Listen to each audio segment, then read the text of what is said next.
thank you all for coming and showing up in our community in this way. It's obvious from you being here that you want to be caretakers of our space.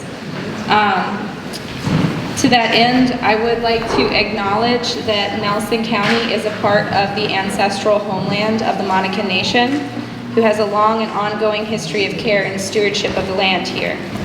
We are lucky tonight to have two representatives of the Monacan Nation here joining us with their insights.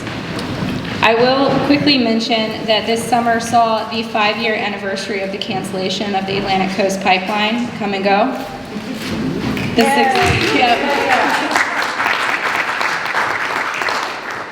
The successes of our community-based efforts to protect property rights in that fight are a strong reminder of how important it is to work together in our communities to support our collective futures. As far as how the program is going to go tonight, we're going to start hearing from our speakers, and then we will take a short break and collect written questions. So there are little strips of paper out front, and you may already have some. We're going to collect those during a break, and when we come back, we are going to have a moderated discussion of those questions. So as we get ready to hear from our speakers, please silence your phones. And also, I would like to make everybody aware that the floors, particularly in the back of this room, are very squeaky when someone's speaking. So tonight's discussion is focused around water in our county, where it comes from, how it's used, and what does the future supply look like for us, and what we can do to ensure that future Nelsonians can enjoy the same privilege of abundant water that we do. It is worth noting that the county is in the very early phases of working with DEQ and the Regional Planning Unit to update a regional water supply plan. This is required by 2029. It comes in response to our region's relative abundance of water being called into question as localities east of Interstate 95, really downhill from us, are being forced to transition from groundwater wells to alternative water sources, often surface water. And this is due to declines in the Potomac Aquifer. The Central Virginia Planning District Commission is leading our plan update and is in the process of submitting applications for grant funding to fund this work. So this is in the very early stages. It's still something that some of us may be able to get involved in if we want to. So with no further ado, I'm going to start by introducing our moderator for the evening, Ann Coates, and then she's going to take it over from there. Ann has over 25 years of land use management and environmental planning experience on private land, as well as working with local, state, and federal agencies. While she's spent years working in California, she is a Virginia native. And she returned to Virginia in, I think, was it 2017, Ann? That's right. Mm-hmm. And since then, she has been at the helm of the Thomas Jefferson Soil Water Conservation District as their executive director. She joins us tonight to moderate our panel.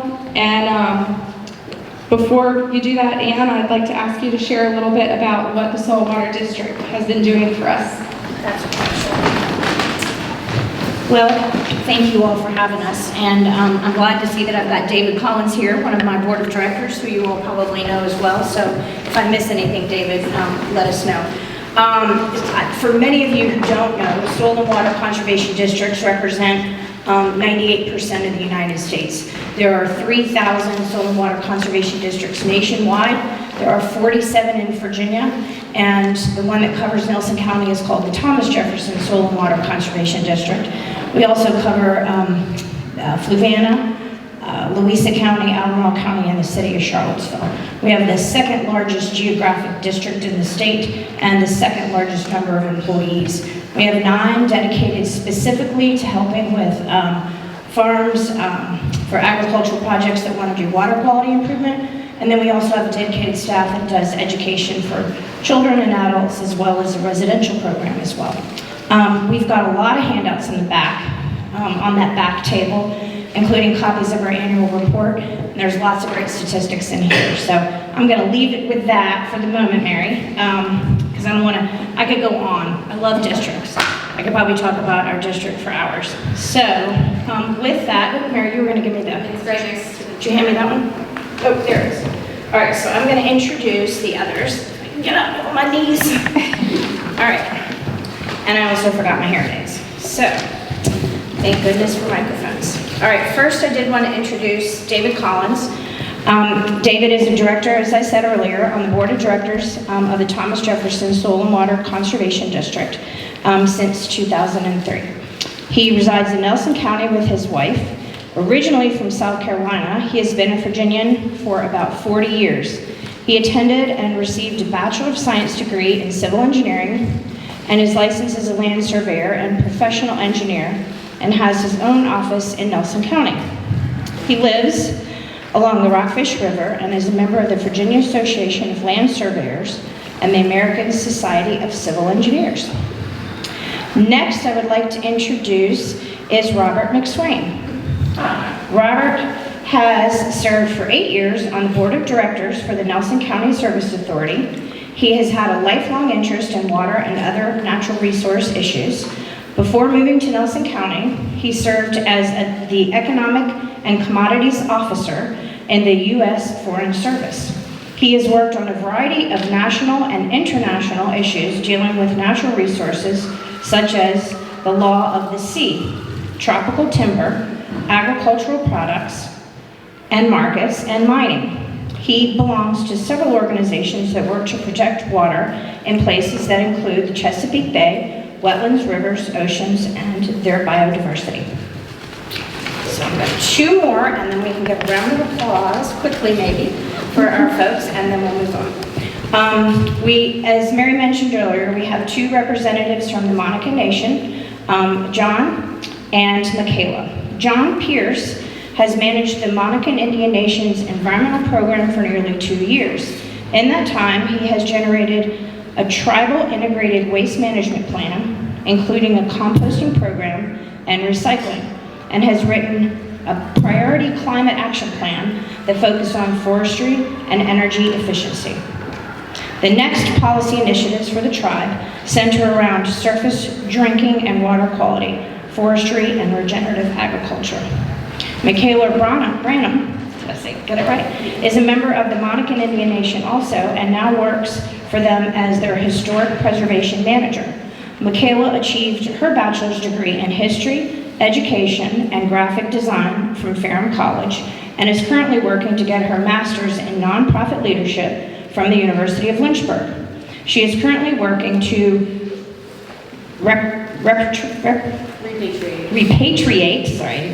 repatriate artifacts and ancestors for the tribe. So with that, correct Mary, am I done with the introductions? And then, so each person is going to speak, David, I believe about 10 minutes, also each 10 minutes, and then I think we have 15 minutes, total of 35 for each of you all to talk about your topics. And then Mary, there'll be a Q&A afterwards, after we take a break. All right, so I think hopefully all your microphones are working. And David, I believe if you are comfortable starting first, we'll start with you. Can y'all hear me? Okay. I should apologize initially. I'm not a good, comfortable public speaker. I was asked to fill in for Dick Whitehead. He was intending to do this and got called away. I've dealt with a lot of this for most water issues for most of my professional life. Usually it's been an issue of managing the water that was running off of a site. You build a roof, now you've got water, what do you do with it? And so we designed basins, that's the easy ones, that were intended to go dry in between rainstorms. So all of that water that runs off of that roof or that hard surface, whether it's a parking lot or whatever, compacted soils, is now in a channel, and within hours, days, it's in the Chesapeake. That water does not tend to infiltrate our soils because it runs off too quickly. So with that, some of the questions that were posed to me is, where does Nelson's water supply come from? And the short answer is it's rain. That rain, if it can get in the soil and transmit to deeper layers, that can eventually be picked up in a well or come out as a spring or whatever. But that's only the short answer. The water supply that Nelson provides as public water is in the Arrington, Shipman, Schuyler, Lovingston, and parts of Wintergreen. Most of that is groundwater. It's either been pumped from a well. There is an impoundment, a lake that water is cleaned up and put into a pipe system. But except for that surface water, most of our water for the entire population comes from groundwater. I mean, eventually groundwater, anyway. The geology of our county, we have thin soils and rock layers. The rocks, I mean, we talk about layers and people, you know, the pictures we saw as students were these flat layers. Well, hardly any of it's flat. I mean, those layers have been turned on their side, they've been turned upright, they've been folded. So when you start to drill a well, if the layers are lying this way, you drill down, you intercept these porous layers or the cracks in between the rocks. If the layers are turned on in and you try to drill into the middle of a pretty impervious rock, you're not going to get any water in that well. So the driller will move over and try to hit a different well. Well, in some areas, you have to go a pretty good distance to start hitting layers that have water infiltrating to those cracks.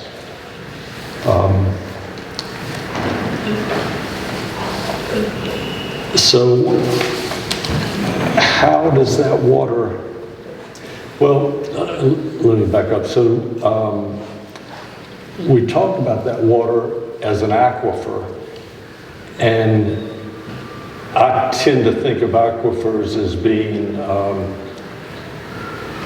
areas that have porous soils, porous gravels, more like you see along the coast, the tidewater areas.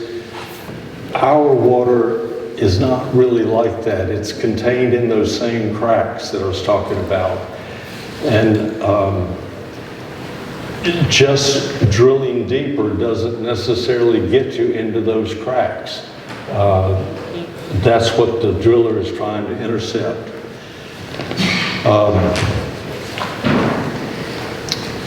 So another question, how do we know, do we know anything about how that groundwater replenishment tends to happen in our county? And the water, I mean, it's going to rain, then water gets into the soil, then it keeps seeping deeper and deeper into the rock layers, into the cracks. That's when the well can pick it up. Or a spring. You know, that is really where these layers maybe hit, that are water-bearing layers are hitting the ground, coming to a ground surface, and then they're bleed out, if you will, bleed out onto the ground, into a channel, into a creek.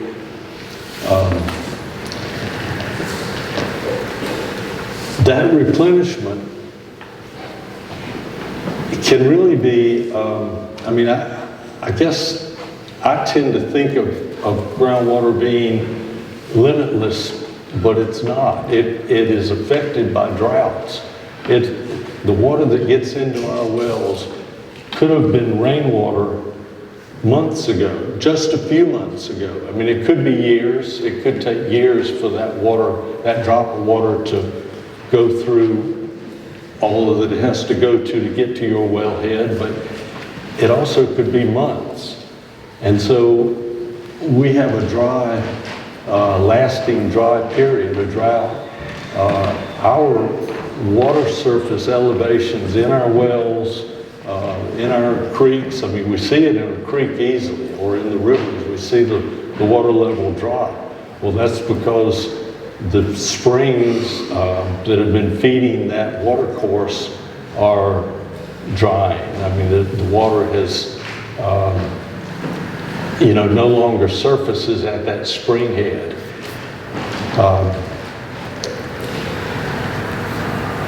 So I'm getting out of order here in a lot of parts of it. We talk about aquifers, that it is still considered an aquifer, the water that gets in our rock layer cracks and crevices. It does have a surface.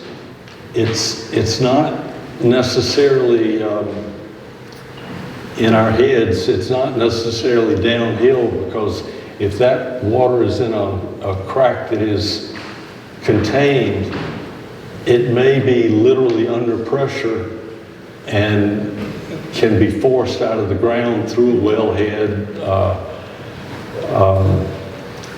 So it's not, when you start talking about water in that crack system, it's not that it's just moving down, it's moving to a lower pressure gradient, whatever that pressure gradient is being controlled by. If it's a confined layer, if it's purely, it could be just an open surface that is unconfined, and again, it has to intercept your wellhead to be able to get into that wellhead. So we start talking about the water surface level, and it's not going to be it's not, in a lake it's flat. I mean, it's this elevation and that elevation are the same, or practically the same. But in underground, that water level, that water table, could be moving up and down. It definitely, once it gets to the wellhead, it is going to tend to drop to go to that low point in your well, whatever that is. So if my well is here and the neighbor's well is here, and I start pumping a lot more water, well, that water level will dip down. Well, it may also start dipping down to my neighbor's well. And so the more water I pump, it may be that it's going to lower his water table. You have different depths of wells, and depending on how they are oriented in that crack system, you may well take all the water that's in that local aquifer around that system of cracks.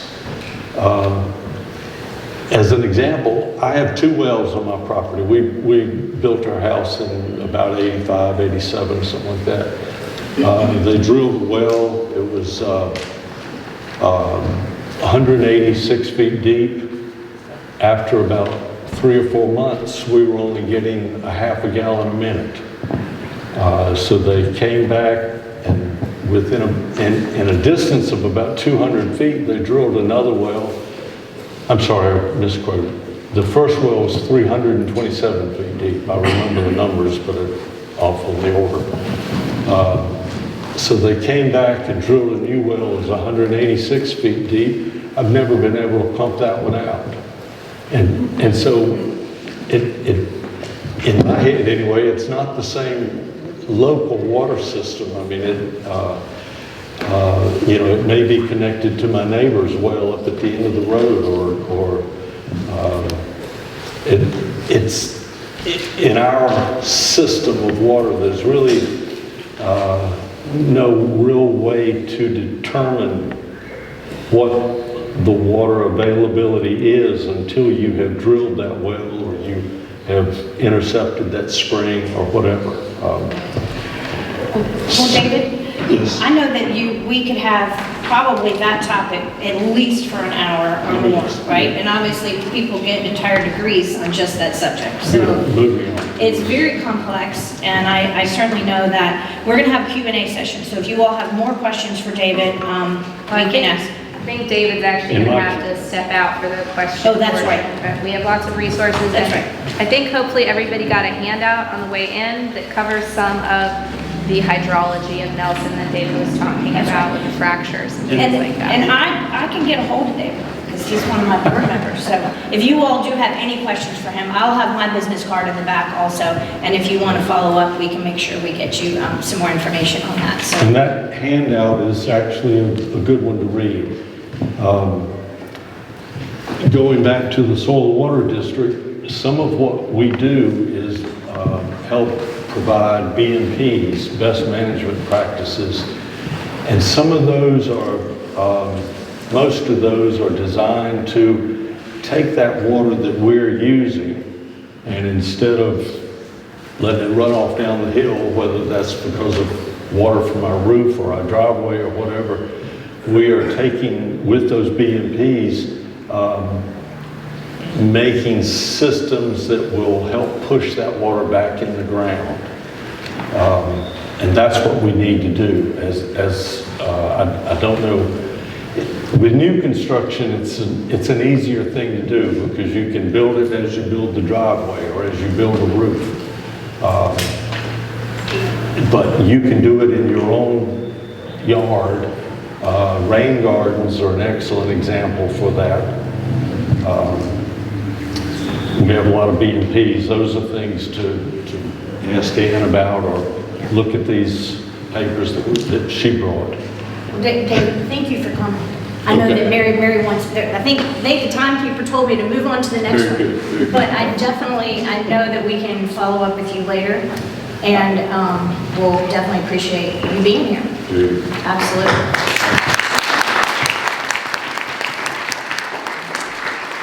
Next, Robert, is that right? Mary, Yes. I think Mary has Robert to speak next, and then John McKelly. Thank you. And again, about 10 minutes. Yes. Just, Yes. Okay, I'm on the board of the Nelson County Service Authority. And I'm just going to give you an overview of what the Service Authority has or does. And then I'm going to go through some topics. If any of them interest you, you can write a question. So we can't go into all of this. First off, the Nelson County Service Authority is a public body that was created by the Board of Supervisors in 1986.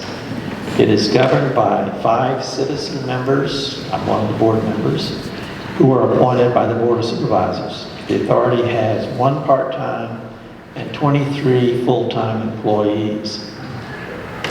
The authority provides public water and sewer services to the unincorporated communities of Wintergreen Mountain, and Livingston, Shipman, Colleen, Schuyler, and Gladstone.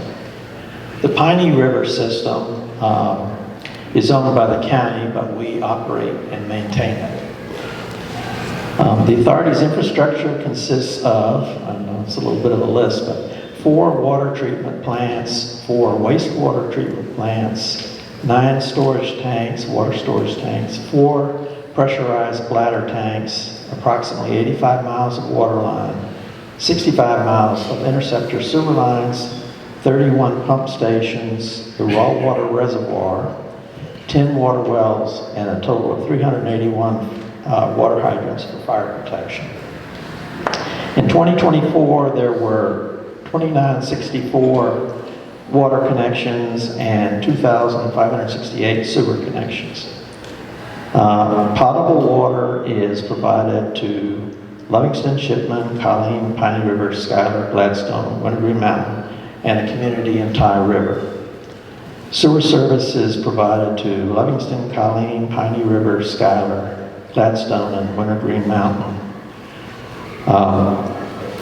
This water and wastewater infrastructure is essential for any future growth and development in Nelson County. That's the main message. It's not it's a dynamic thing that has to change over time. The county's comprehensive plan outlines policies for future land use. It's a very good resource for getting a general overall picture of the county, and water is one of the chapters. Most of the residents in the county are on private water wells and septic systems that are greatly influenced by geology, soils, and topography. We provide public water and sewer services, but Aqua Virginia provides the private service that's in Stony Creek. The major constraints to public utilities are financing of large capital projects and the level of fees for service to customers. Our rates tend to be a little high, but we're a very small system, and it's a not-for-profit deal. Inflation in construction costs is already affecting the economic feasibility of projects. In addition, there are regulatory costs from government agencies to prevent negative environmental impact from any new projects. However, the government also provides some financing in the forms of grants and loans. Hopefully they will continue to. As an example of rising costs, the new Wintergreen wastewater treatment plant was estimated to cost $12 million in 2015. That's when we started the process. The plant is nearing completion, but now the costs have risen to $17.8 million. Quite a jump. The authority has no taxing power, and revenues are solely derived from customers who pay for services. Okay, now my list.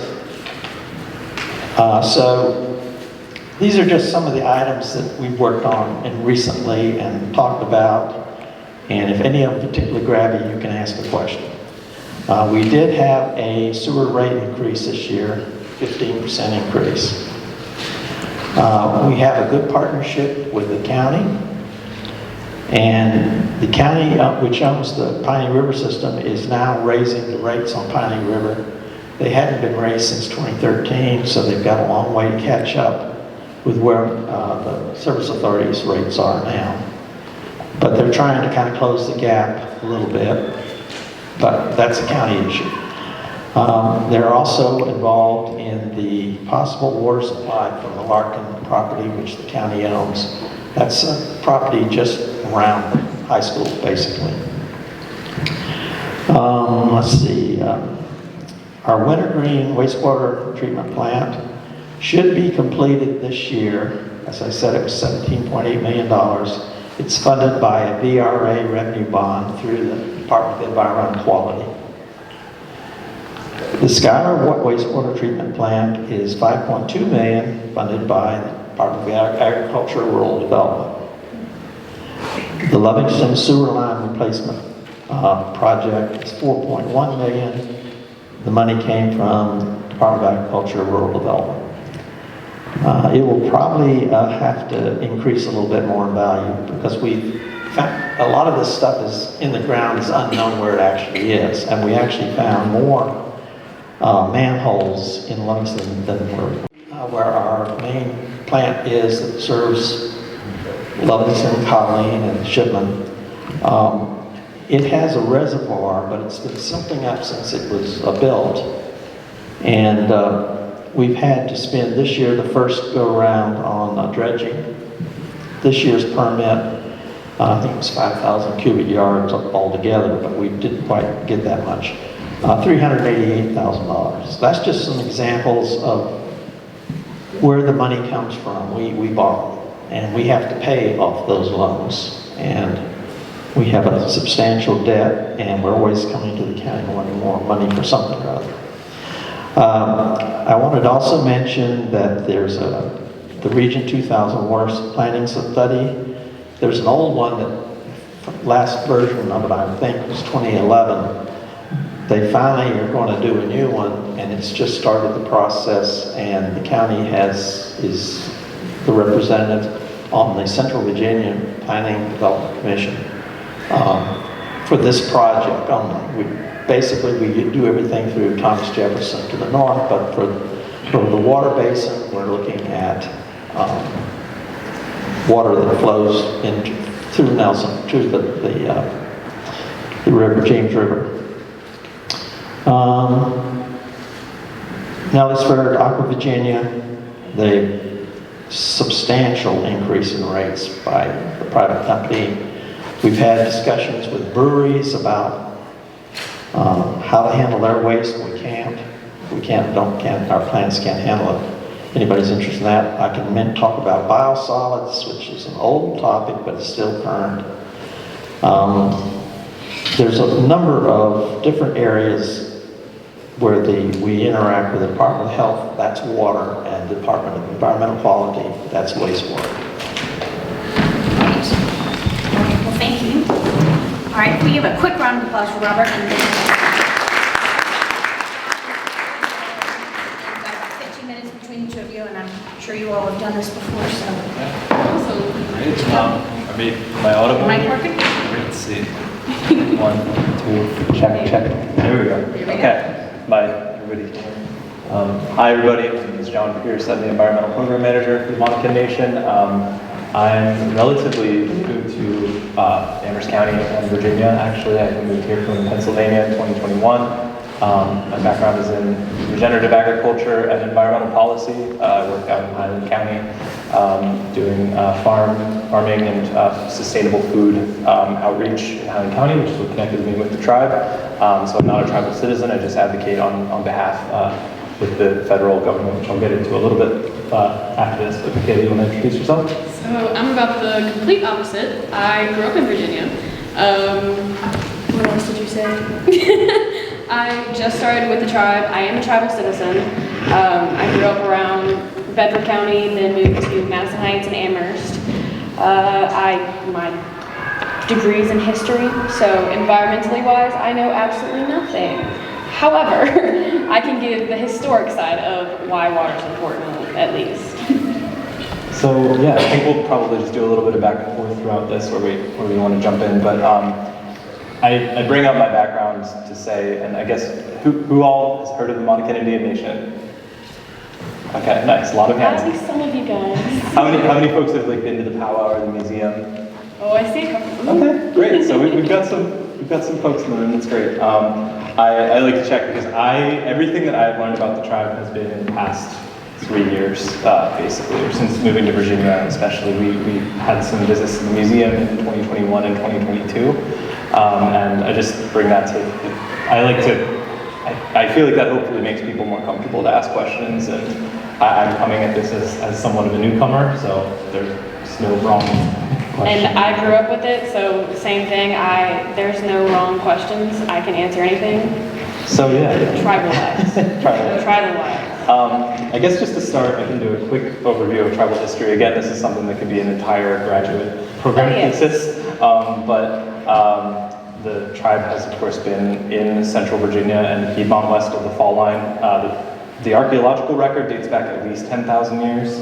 It's likely much further back than that as well, but that has been, the tribe's land base is, of course, in Amherst County, which is south of here, and the tribe received federal recognition in 2018, so we were in a group of 7 tribes in Virginia that were, six tribes were federally recognized in Virginia. There's 7 total in 2018, and that process since then has just been building programs and getting our federal and tribal government aligned with federal funding and figuring out how to take advantage of those funds. As a brief environmental program overview, I operate 3 grants from the US EPA that are directly set aside by the EPA's budget every year for tribes in each region. So we have our primary bread and butter grant, which is a GAP grant, General Assistance Program, which is available for all tribes. And then we also received, you mentioned the CPRG grant, Climate Pollution Reduction Grant, which deals mostly with forestry and renewable energy, and then a grant specifically to tackle a dam rebuild on tribal land that's holding back a lake that we want to use for recreational and cultural purposes. The goal of our program, and this sounded pretty similar to what I intuit Nelson County, Friends of Nelson County's goals to be, is to preserve the environment, forests, fields, waters, and sky of the Central Virginia Piedmont for future generations. And of Monacan people, but also of our neighbors. So I think that is a huge part of all of the work that we're doing. I think I can mention Bear Mountain as just the cultural heart of the tribe. That is where the tribal museum is, the tribal hall. I grew up around there. Yeah, grew up like we were just talking with Allison Steele about the great playground there. Oh yeah. But yeah, if you've never been out to Bear Mountain and to the Tribal Museum, I would highly recommend it. It's where I got my start and just really, really great place to learn more about the tribe. If you're history nerds, I highly recommend the museum. I love going, even though I've been there over 1,000 times. You learn something new every time, and depending on who's there, it's really phenomenal. So that is the heart of the tribal community in Amherst County. Of course, there is also the Rassaweck site, which is the historic capital of the Monacan Confederacy. We can get into that a little bit later. That's out in Fluvanna County at the confluence of the Ravenna and the James River. I want to just talk briefly about tribal land. The tribe has rematriated about 1,500 acres of forest and pasture in Amherst County, so that is land that's being operated and stewarded by the tribe. About 1,000 acres of that is forest, all of which is part of my environmental program, so I do everything from like wells and septics for tribal citizens to broader land use planning, and then I get brought in on emergency planning and all kinds of other stuff, transportation planning, agricultural, natural resources, all that good stuff. So we're in the same broader watershed as Nelson County, but a drop of water that falls in Livingston is going to reach the James through the Tye River, which is a little bit downstream of us. I think what else did I want to mention about my overview? I think that's it for now. But do you have anything to add? Yeah, so to go into the water a little bit more, there's a reason why that we want to protect the water. Specifically, historically wise, if you look at many archaeological sites, you'll see that there's often a river and a hill and a village right in between. Why? Because the river is a good protection as well as the hill. And when we look at Rassaweck, it's actually in between two rivers, which again, even more protection. Not only that, but the James River was a huge way for us to stay connected with other tribes and trading. We all need trading. And then of course, survival. Water is life. Everyone drinks water. Everyone needs water. And not just as drinking, but it also holds fish. So we have food as well. So it's a huge life source for us. I wanted to mention that a little bit. That's great. It's a source of renewal too. I think there's a lot of, I was reading this morning actually, there's a lot of similarity in the way that in the traditional indigenous conception of water as a flowing but powerful piece of the landscape that also carries a spirit with it. There's a lot of just importance placed on that relationship to water as not only a food source and a travel method, but the spiritual connection to it is important as well. So we were asked a little bit about data centers. That is a huge topic for all of the 7 tribes in Virginia, and we're specifically that we're not seeing them yet. There's one, I think, in talks in Concord.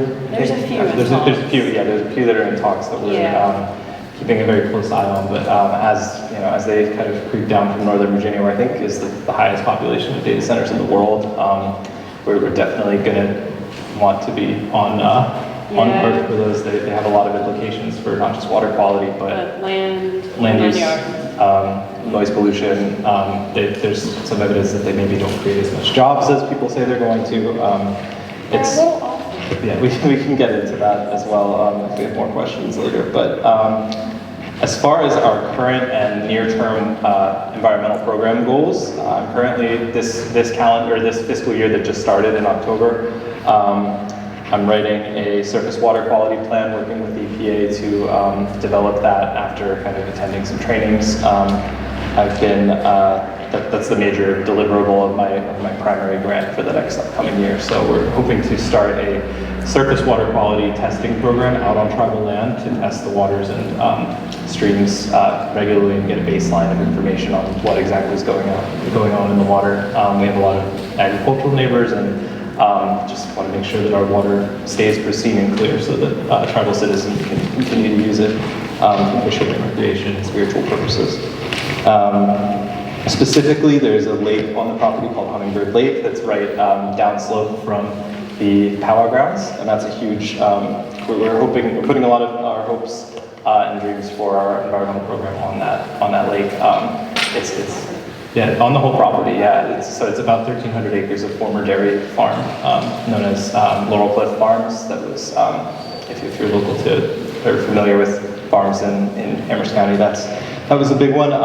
The tribe acquired that property in 2021 for powwow grounds, but it quickly kind of became clear that there was a lot more potential to develop agricultural programs that are in line with our soil conservation goals, our carbon sequestration goals, our plant, all of the things that we want to do with that land, building community, building food networks for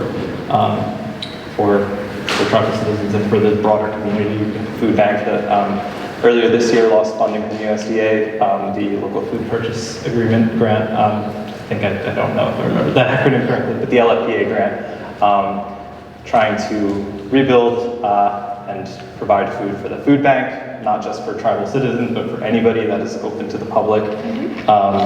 Yeah, so those are just some very broad goals. We can go into deeper questions. Feel free to reach out, but I can keep going on here. I mean, you did mention powwow on Laurel Cliff, which it is so amazing to have your own powwow on your own land. Yes. It's amazing. We no longer have to rent the land to have a powwow. Yes. We get to be on our own land.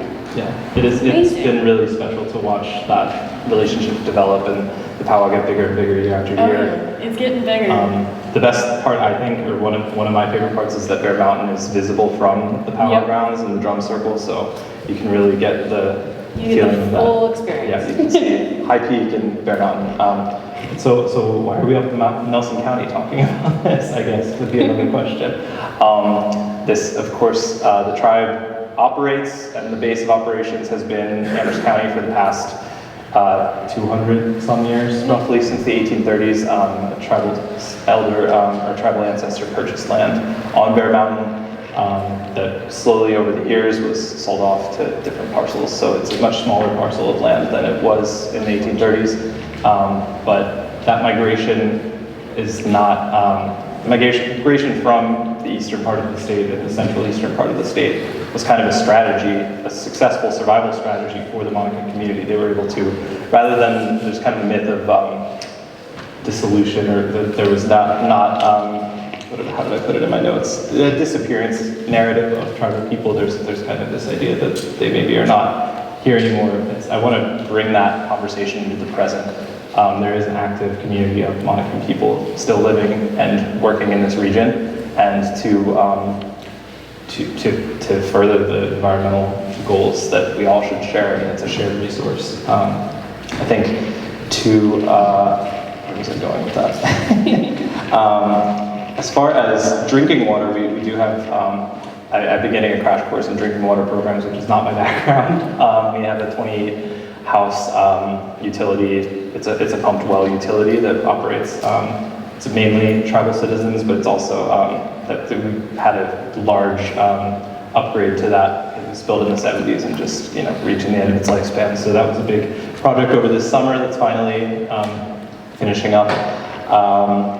I guess as far as if I want to add anything else about the cultural significance of water before we quickly get into Rasselek, I think just the species that come from water are really some of the most iconic things that you think of when you think of tribal communities. I have a bear on the tribal seal here. I like to wear these out. I mean, bears fishing all through the winter. And there's fish, duck, eels, arum, cattails, beaver, turtle, goose, all other water species. They're things that thrive when the water is clear and when they're able to use the water resources just like we do. So being able to protect all of those species and all of that cultural knowledge that comes along with that is a huge part of what I do when I interface with the community and when I ask council and chief for what our program priorities are. So we both mentioned Rasswick, and I feel like we should explain what that is. So it was actually the capital of the Monacans back in the day. It's located between the James River and the Rivanna rivers. It was basically the center of all political, cultural life. It was a trade center. But we mention it because in 2014, the James River Water Authority, and I'm probably going to shorten it to the JRWA, just to make it a little easier, but they proposed to build a water intake and pump station at Rasswick to supply water to Fluvanna and Louisa counties. And then from 2016 to 2019, the Monacans actually opposed the plan because of the risk to burial grounds at Rasswick. And as well as that, 12,000 other people submitted comments against the project as well. So the public recognized it wasn't great for Fluvanna. And then in 2019, the JRWA's archaeologist was then disqualified by the state for misrepresenting credentials, which halted permits at Rasswick. And then in 2020 and 2021, the JRWA started looking for alternative sites to put this intake and pump station. And then in 2022, March of 2022, the JRWA formally abandoned the project at Rasswick and decided to formally relocate it. As well as that, the JRWA, excuse me, also agreed to transfer ownership of their portion of Rasswick to the Monacans. We are still in the process of getting said land. Still waiting to see what happens there. But it was promised to us, so we'll see. See, we have any time. Do I have time for a quick quote about the Rasswick project? I wanted to just share this. It's from our former tribal administrator and current tribal counselor, Rufus Elliott. Who's My also, uncle. Yes, your uncle. Okay, I wanted to share My that. uncle. Right. So this is in relation to my beard is hitting the microphone. I'm very sorry. When you stand somewhere and you have the weight of 1,000 years of direct dependency to that one spot, or descendancy to that one spot, it means something to you. I think that's part of the larger conversation for Indigenous communities across the country and across the world who have been denied access to places and are now starting to be able to call back access to these places and stand there rooted in the sense that this is a direct line to the ancestors. And also know that they lived here, they worked here, they worshiped here, and were buried here. It's a very powerful and unique experience. I think Rufus puts it really well there in terms of the importance of that site to the tribe, and that is kind of is just a really good summation of exactly why Rasswick was so important and why we're continuing to fight. But I want to go over time. Yeah, well, thank you. No, you all did well. So, quick round of applause.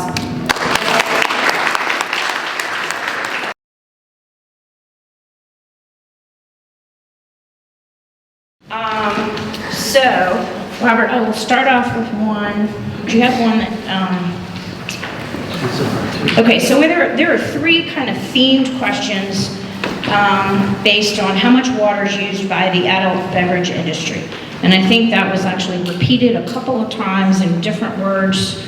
So if I said that any differently than anybody else asked, you can add on. But generally speaking, Robert, do you know how much water the adult beverage industry consumes for production and or for drinking? Those could be two different questions, right? Because maybe the processing of it takes water. Like I think we provide water across the street from our office for inside their offices and, you know, like in the restaurant park. But we don't provide them for making beer that I'm aware of. And I know we don't provide wastewater services because our equipment won't handle I mean, technically it's not set up to handle that kind of waste, and it would overwhelm the system. Gotcha. I'm guessing that's probably not a question for you guys either, right? Nope. Okay. I would assume, and I don't know, that each of those industries probably promote how much they sell, right, in volume. If I owned a business and said, hey, we, you know, produced 10 million cases of beer or wine or cider, there's probably some information out there on that subject. What I don't know is if they publish what it takes to actually process, and those could be two different questions. Since it came up 3 times, Mary, I'll write it down. We can take notes on computer and maybe send some emails out and see if we can't capture that information somehow and send it out. So if you all are on a sign-up list, or if you've got Mary's, if you're part of the Friends of the Email list, we will include that as a follow-up. All right, so Robert, do you kind of know the answer to this question? And if it is, I'll read it out. My well is almost 50 years old. Do wells have lifespans? I'm going to say yes, probably. How can I know whether or not I need to replace it or repair it? Those are pretty common questions, right, for anybody in a rural area that's on a well. I'm on a well. I've had to replace my pump twice. Well, we don't do residential wells, but we do have a lot of wells, but they're of different nature, and also the water is treated when it comes out of the well, chlorine, whatever. The wells do decline. I mean, we used to have a lot more wells than we do now, and I think I said we were down to 10. I don't know what the previous amount was, must have been about 20 plus wells. Livingston, in that area, used to have a bunch of wells, then closed down. Right, okay. That's all I can say about that. Does anybody mind, how many people in here have an interest in knowing that question? Or do you have an answer? Because some of you may have experienced this yourself. Does anybody here have experience? I would say wells don't go bad unless the water table drops enough that you don't have the capacity you need. Right. The only other thing that could go bad is that they get contaminated from a poorly operating on-site septic system. But what I've heard from Dave McGann, local well driller, says the average well depth used to be about 100 feet. It's now averages 300, and lots of 500 and more, and still not getting much of any water.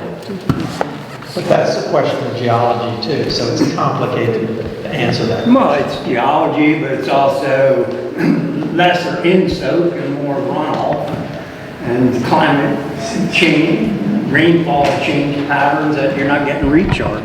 And the demand for usage. Yeah, we use more water now than, 50 years, 100 years ago, people probably used maybe 25, 50 gallons a day, and they very easily use 100 gallons per person per day now. It's called electricity pumps. Yeah, that's part of it. We didn't get electricity until 1996, and that's when we started pumping out well. Okay, so. Right, no, that's right. All right, so Robert, these are going to be some questions for you. What, if anything, is being done to get wintergreen, oh maybe not, mountain wastewater back into the underground aquifer? So where does the wastewater go when it leaves the wintergreen station? Okay, Do you know about that? Yeah, let's use the Black Creek wastewater treatment plant. What happens with the waste is processed in various ways and filtered somewhat, but not a lot. And it's treated for the various things you want to take out of it. Then it's what's left after it's been, the aerated water, treated water that's all right is put back into the creek where it came from upstream just a little. And the stuff that's not, but you don't have any ability to put in the creek, and you shouldn't, is the sludge that comes out of that process, which is what's on the bottom. And that is what people refer to when they're spread on fields as biosolids. And in our case, like practically all the outfits I know, we pay somebody to take the sludge, and a lot of it does get spread on fields and all. It's a complicated question in that it depends on where the sludge came from. Nelson County's not too bad. If you were getting sludge from New York City and they were sending it down here by train to Gladstone, which they used to do, there's a lot more stuff in it, including things like pharmaceuticals that people, drugs and stuff, and all kind of things that could have an adverse reaction on the environment and people. But I think by and large, the sludge that we have a contractor is from the valley and they go over there and spread it somewhere. I don't really know where. It is supposedly regulated. It was a big issue back in the around 2005 or something like that here. And because of that, there was some slight upgrades to how it's handled. They wanted somebody to monitor this because the people, Centigrade, I think it used to be, was shipping all this stuff down here and spreading it. There was nobody watching the hen house, so to speak. So they assigned an inspector to look at it. And the last time I even thought about this issue, somebody in Amherst was supposed to cover Nelson County and monitor and check on women's biosolids. Because certainly, if it's safe enough, if it's done properly, it's like many things. And you can't be too close to a house. Right, well, you've sort of answered that second question, which on the same piece of paper from the same person, it says, is the service authority promoting or discouraging land application of biosolids, sewage sludge, and its potential for aquifer contamination with PFAS and pharmaceuticals, nitrates, and heavy metals? And I think you've kind of answered that question. Well, yeah, the answer is we don't have a choice. It's got to go somewhere. And that is the most reasonably priced, efficient manner to do it. Okay. I'm just curious, do you all handle anything? I know you said you had composting going on out there. Is there anything being done that you all know of for application of biosolids or application of maybe processed compost, I assume, meaning from either animal waste and or vegetative matter type? Yeah, so we're not, I gotta fix my mic, but we're not operating or doing any applications of biosolid at this time, but I think to go back to a little bit of what you were saying earlier is, I think the word permit carries a lot of interest for me, as it's a permit to do something that is in theory probably not positive for the environment. It depends really on, I think, yeah, there's kind of an interesting discussion to be had about that again could be a whole... Got to go somewhere, right? So yes. Better regulated than at least unregulated. Sure, yeah. So our composting program, to really briefly talk about that, is just like 3 compost bins that are all vegetation based from our very, very modest gardens. We have about not even a 1/10 of an acre cultivated right now on the tribal government building, and then there's pasture lands and stuff, but those are all just hay meadows. All right, so I see at least one hand from the audience. I don't have a microphone out there for you, so you're going to have to speak really loud. Yeah, I can talk a little bit about biosolids. Okay. Biosolid application is regulated by the DEQ, and but it has to be applied locally. So we have appliers that work in our building department that are licensed and have been trained in terms of application of it. Most of the properties that have applied for biosolid application are, let's see, east and south of 29 around the Arrington. It's still quite a ways from north of the James River, and there's some in Piney River. And I have the information of all the places that have applied. My understanding is that that biosolids haven't been applied in this area for about a year now, and but because places have been approved for it, it still could happen. And the big problem with biosolids is in storing them. If you store them because you can't apply them automatically, then it poses a big problem because they're concentrated in one area. But the other thing is that virtually almost all the lands that have biosolid application permits are contiguous. So it's really like a very large area instead of, that's how it plays out on a map, when in reality you have very small permits that have been approved. Right. Well, I know there's been a lot of new discussion about the PFAS. So it would be great if you would be able, if you've got any information, you could provide us in a link for what you just described, and then we could send it out to the entire group with any other information that you might have as backup. Thank you very much. All right, so the next question is, what acreage is managed by the service authority? And I guess it says versus wells, but maybe the question is how many acres are managed and then per wells or how many wells? Well, I assume what they're talking about is not watersheds, what is it? Anyway, water areas that feed the plants. And we don't probably have as much protected water areas as we'd like. For example, and you'd have to buy the land or do some kind of a public domain thing where you kind of force a right to do something on somebody. But anyway, I would say Schuyler Water Treatment Plant comes from a little pond called Johnson Hollow. The water goes downhill in a pipe, goes under the Rockfish River and back up to the water plant.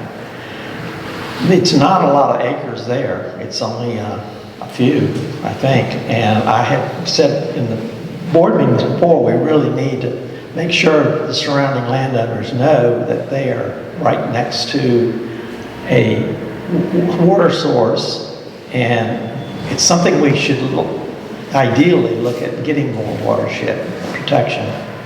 But everything costs money, and that's the answer. We don't know how much we actually have, I don't think. But it's not as much as it should be. All right, well, thank you. All right, I think we have time for maybe 2 more questions.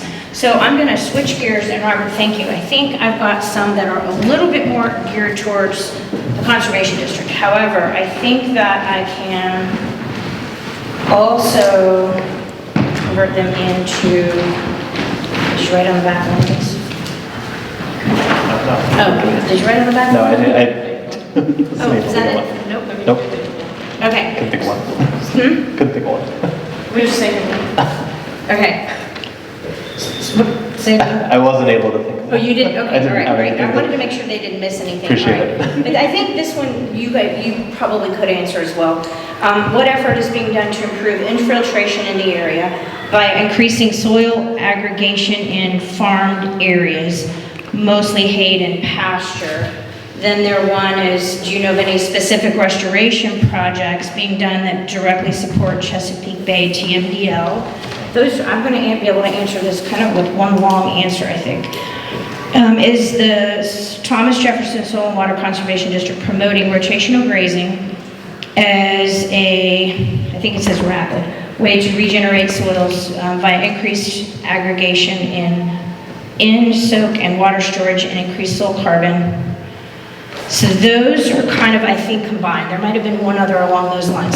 So yes, we do, not only do we promote regenerative agriculture, rotational grazing, we also can help pay for some of the costs associated with that. So for instance, while we don't cover perimeter fencing, if you or you know a farmer who wants to do rotational grazing and they need fencing and pasture management, pasture guidelines to divide up the land within the outer boundaries, we can help cover the cost of not only the fencing, but some of the water systems that are needed to help provide water if they're going to be in systems where the cows are being rotated, and as long as they're not drinking out of the public waterways. So no out of the streams, not out of ponds, etc.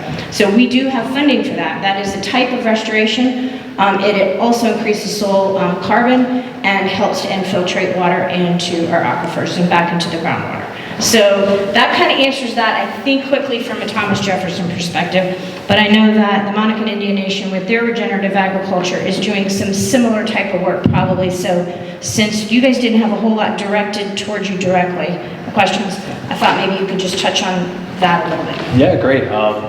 So that is one specific topic that we're looking very closely at. We actually had folks from the Nature Conservancy out earlier in the summer from the Wetlands Program to help us identify potential sites of projects like fencing. We do have a tribal citizen that's leasing about, I don't remember how many acres, but a northern part of the property, probably a couple hundred acres, to do some rotational grazing, and we need to fence all of that area in. So we're looking into that with him. On a broader kind of land scale, looking at the whole of Monacan land, we're also learning a lot about like switchgrass and other perennial, sorry, I forgot the word perennial ground cover that will, in theory, kind of stay in that soil and build the soil up and build the soil biome much better, biomass much better than hay that we're just cutting every year and throwing more fertilizer on to hope that we get diminishing returns. Another point that I did not mention is the timber aspect of tribal land. So about 600 acres of this forest, or no, I think it's about 400 acres of that forest is pine plantation that was from the previous owner. That's, we're coming to that was planted about 15 years ago, so we're coming to the point of harvest for some of those timber plantations, and just thinking about how we want to rebuild that part of the forest on the property, maybe replanting it with native species and things that are a little bit more in line with what it might have looked like historically to Monacan ancestors, while still keeping some of that ability to harvest for sustainable timbering. Okay. Wonderful. My voice carries loud. I have business cards if anybody wants follow-up questions with the Thomas Jefferson District directly, but hopefully I'll be happy to type up these questions and try to get some answers for you if we didn't cover them tonight. I will also say that in regard to the infiltration topic and groundwater recharge that David Collins spoke about earlier, there are ways that homeowners, not just ag sites, can do this as well. He mentioned rain gardens. That's an easy term to throw around, but there's lots of different ways to do that effectively, and the Soil Water District has resources for those as well. So thank you all for being here tonight. Thank you all for being here tonight in the audience. We're excited to continue conversations around these topics as we learn more about these things. We have more questions. After the holidays pass us, which they do so quickly, we will be joining together in the new year for some community conversations. We hope to address some of the things that we have not been able to get to tonight in those conversations. Coming back to the energy topic that we had previously, looking at getting some of our area well drillers and a DEQ hydrologist together so that we can sit down and talk with them about these questions that we have. If you're not signed up for our email list already, put your email down on your way out and we'll be sharing information about that as it comes. Additionally, I will say that we are participating lightly right now in a data center reform coalition, but we are interested in people that are interested in this topic joining us to help us digest that information. So please talk to Jill or myself if you think that might be you. Thank you all for coming tonight. Feel free to stay and mingle as long as you'd like.